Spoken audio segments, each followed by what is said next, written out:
When you look at this graph of y equals x cubed minus 2x, you can see that it has a positive gradient for a start, then a negative gradient, and then a positive gradient again. Now, what that translates to in your derivative function is that a positive gradient will be above the axes, negative gradient below the axes, and a positive gradient back above the axes again. So the derivative function overlaying it looks like that. So where the original function had a positive gradient, the gradient function is positive. It's above the axes.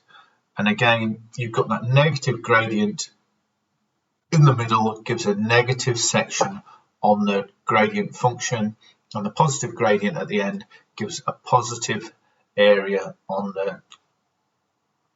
the gradient function. Now, that's something from earlier on. If we were to have a look at sine x, you can see that I've got from 0, I start off with a positive gradient to a turning point where the gradient will be 0, and then into a negative gradient.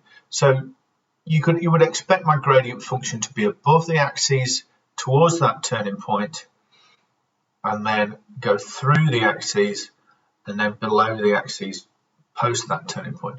Now that turning point is at pi by 2, so I'm looking for something that crosses the x-axis at pi by 2. And if you look very close to the origin, you will see that as you go 1 along, you also go 1 up. So the gradient there is very close to 1. So I'm looking for something that starts as 1 at 1, comes through the x-axis at pi by 2, and then is into the negative area. And I think that's not a hard judgment to think that that's going to look like that. And so that clearly is the cos graph. So sine x differentiates to give cos x. If we were to think what cos x would look like,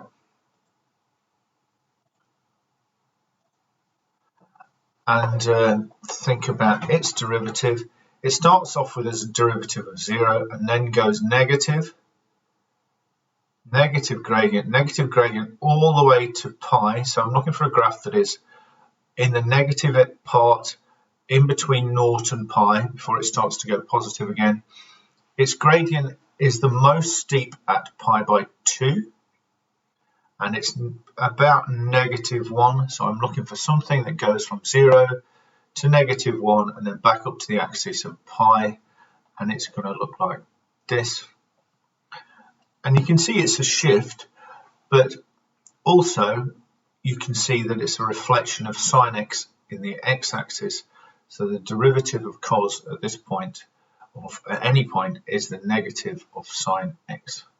So we've seen there that the differential of sine x is equal to cos x, and the differential of cos x equals the negative of sine x. And I just want you to think back when you did exponentials, and if we know that the differential of e of x is equal to d of x. But the key thing for me is when you said the differential of e of 2x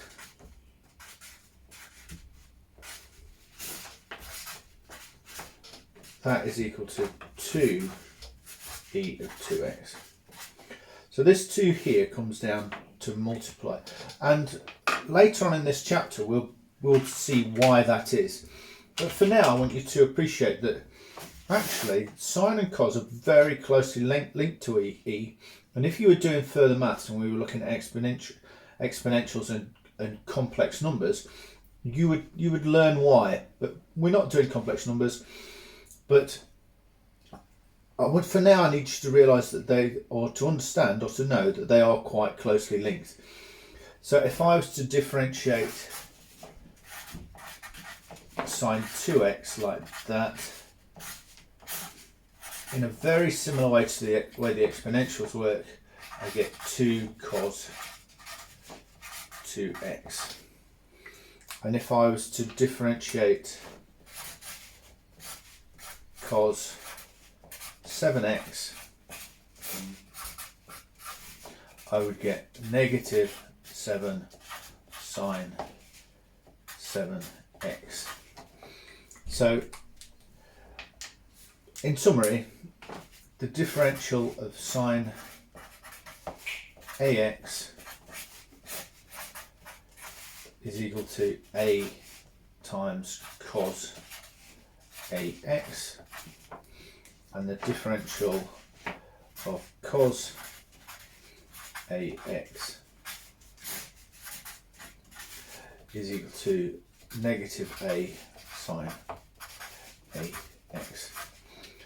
And so one final thing is you can start to see the idea that they might start flipping. Cos goes to sine, negative sine, which if I differentiate goes to negative cos, which I differentiate again goes back to sine. So we start to have this cycle of 4 different values that can come multiple times in a differential sequence, and that works out quite nicely in some other areas. So for now, you need to know this and you need to know this. Okay?